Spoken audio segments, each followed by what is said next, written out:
Jesus Christ! Welcome back. And here we've got part 12, hopefully. Probably going to be a part 13 because I might ramble on a bit. Anyway, here's part 12 of the film and TV soundtracks. This one I picked up many years ago in charity shop, more than likely. I love this film. Have got it on the video. I don't really like musicals as such. There's only a few musicals I really like, which are the Gene Wilder, Willy Wonka, and Blues Brothers. I do like Grease as well. You know, I used to hate it as a kid. Summer nights. Fucking used to make my skin crawl. So yeah, I hope I've given some people some trauma there that don't like Danny Zuko and Sandy. But yeah, anyway, getting back to this one, I love it for the simple fact, it's got a sample on it. It's got a sample. Heaven on Our Minds. Where is it? Heaven on Their Minds, I should say, by Judas. And it's got a very funky guitar riff that was sampled by Raheem, I remember. I've got the album somewhere I've got it here with my hip hop. Let me pause it and I'll show you it. I can't be bothered. I have to move stuff to get to the albums, the hip hop section. I thought it was there, but it's not. It might be an idea for another video where show the original breaks and then maybe the hip hop artists that sampled them. So yeah, can't breathe now. Jesus Christ, Jesus. So yeah, this is a. I'm all over the place with this one. I can't breathe. Andrew Lloyd Webber, Tim Rice. Production. Don't really like Andrew Lloyd Webber. He's fucking snobby, inbred. Sorry if you're watching, Andrew or Julian, but yeah, fuck him. So yeah, there's the cast. Jesus Christ, and the rest of them. Anyway, the point was, Heaven on Their Minds was sampled by Raheem for the song Renegade, which I say I've got it. I'll have to dig it out and show it another time. It's a very funky track. It starts off dum dum dum da dum da dum da dum dum dum dum da dum da dum da dum, and yeah, they looped it, and it's not a bad track. But yeah, this is. I used to go hunting for breakbeats. Nowadays with the internet, it's easy. You just type in the sample or the track, and you go on to who sampled who, and everything's there. But back in the day, you had to dig through loads of records. That's why I've got such a massive collection of records, because I just pick up anything and everything, looking for samples, looking for things that I could maybe use. But them days are all gone. My days as a producer, never say never, but I like to dabble.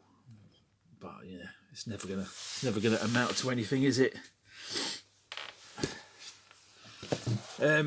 Trouble Man, another copy. This is the Motown special price one. Remember I showed the gatefold one, which is a very rare one, a very beloved one that I have. And this is just a cheapie. Tamla Motown. Played this many times over the years. Kept the good one. And T Plays It Cool's the best track on there, but it's a brilliant album just to listen to. Very jazzy, very soulful. Marvin Gaye.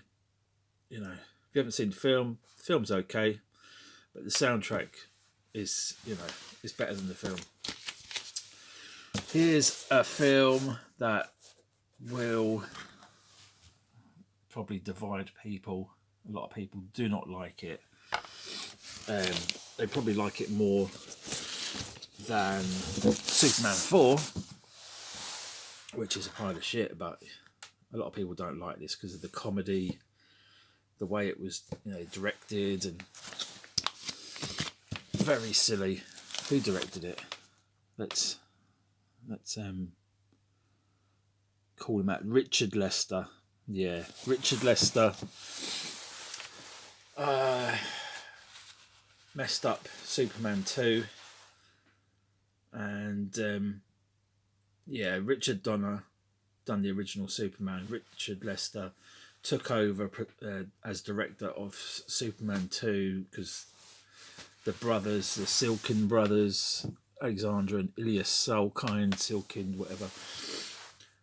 It was all about money in the end. Richard Donner wanted to go one way, and so Superman 2 is a bit of there's a lot of comedic moments in there that Richard Donner didn't want. And I've got the director's cut of Superman 2, and it's okay. It's a bit long-winded and boring. I like the cut we got. Superman 3 has got Richard Lester directed, and it's got the comedic moments. Some of them are perfect, like the moment where Gus Gorman says he wants more money out of Ross the Boss, and the way that this guy Robert Vaughn delivers the line. I think it was the moment where he says we tried to kill Superman with the fake kryptonite, and it didn't work. There was a missing ingredient, and it didn't work, and Superman didn't die. And Robert Vaughn says, "I asked you to kill Superman, and you couldn't even do that one simple thing." He just drops the telephone. It's just perfect.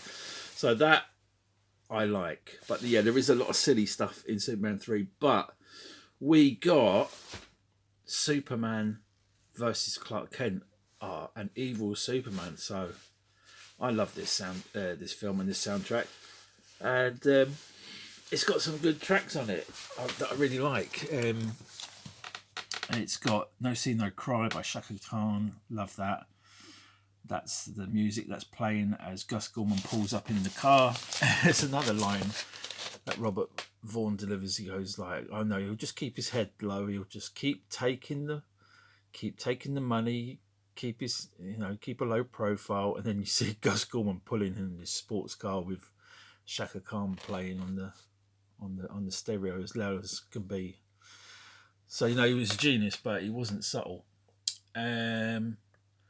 It's got some great ones on here. The Struggle Within, and a lot of reused music. But yeah, you got songs produced by Giorgio Moroder. He's done lots of famous stuff. Scarface. I think he done I say before, Donna Summer, I Feel Love, and I think he done stuff like American Gigolo, and what's the one where the guy gets locked up for smuggling drugs? Midnight Express. I think he done that one as well. So yeah, it's a good album in places, and so is the film, and I love it. So deal with it. Here's one that I promised to show Jennifer Tochi some time ago, and this is one of my treasures. I want to be buried with this. It's such a brilliant album. Paid $10 for it in a record fair over probably 30 years ago. 25, something like that, years ago. I remember where I bought that. That was in Addiscombe. And this one is on Polydor, and James Brown there. This was the time where he was in jail. There should be some bars here, really. He got jailed for being on cocaine and beating his wife. But yeah, it's a brilliant album. Got so many samples on it. The Boss, sampled by Ice-T, I'm a Feel Good, Big Daddy Kane, sampled that for Set It Off. Blind Man Can See It was sampled by Das FX. they want effects. So besides that though, it's just such a good album to listen to, and it's such a good film. Really is, really is. It's like, if you like the Mafia, it's like this guy starts off as a young boy shining shoes, and that's the shine box, and he gets involved with the Mafia, the Italian mob, and he works his way up to the boss. So yeah, a bit of a spoiler there, but such a good film. And I picked that up on video recently, and I need to watch it. But yeah, there's I've got my reasons why I haven't watched it. But let's have a look at the record. I haven't pulled this out in a while. Hopefully it's not covered in mould. 1973, again the year I was born. It's had some use and it needs a clean. Got a few scratches and a few jumps probably. And probably didn't respect it as much as I should have. Yeah, that's that for now. I'll leave that there.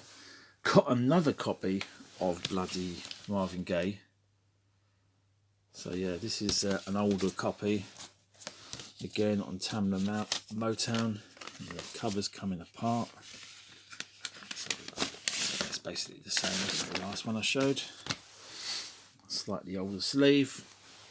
We got Flash Gordon by Queen. This is a great soundtrack. Picked this the CD up of this recently, and again, charity shops. All of these, most of them, few, I say, boot sales and record fairs for the boss. But this is a great soundtrack. This is not the best condition record. Oh God, what's going on? Doesn't want to come out. Oh, I see. Okay. So yeah, it looks playable. Looks in good condition. What's the date on this? 1980 something.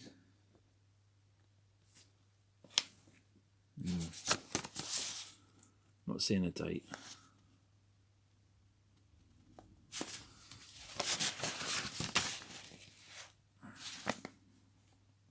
Oh, 1980. Spot on. So, how long we got? We've got about 4 minutes left. So yeah, there's going to be a part 13. This is pretty obvious what it is. I paid a tenner for it back in the day. And this is The Wall by Pink Floyd. Good album. Produced by Dave Gilmour, Roger Waters.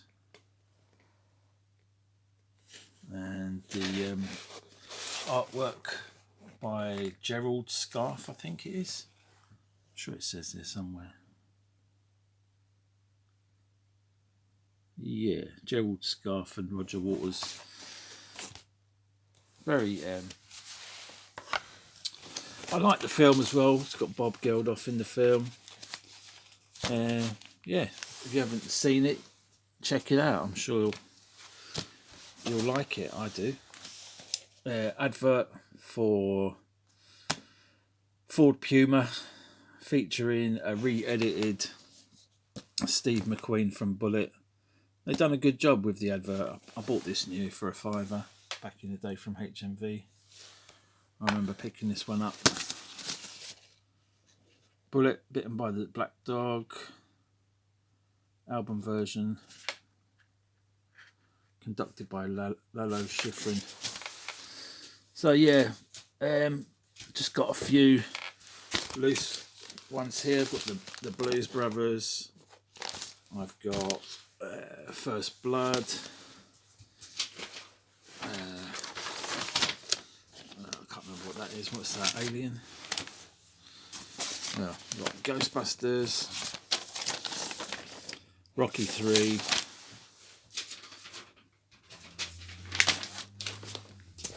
Alien, Jerry Goldsmith. And yeah, I will show in the next part these ones. What's this? Got a Clockwork Orange and probably Terminator in there. Just going to flick through these quick. Another Walter Carlos, Clockwork Orange. We got Axel F. I've shown that before.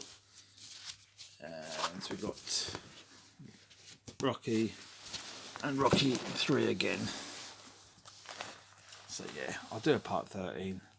So I've only got 30 seconds left on this. Great album. Reflections by Bill Conti is my favourite on this one. But yeah, great film. And great memories. Yeah, I might frame one of these, stick it on the wall, as I've got the 2 copies. So yeah, thanks for watching. Back with part 13. Unlucky for some. We'll see. Thanks for watching. Bye-bye.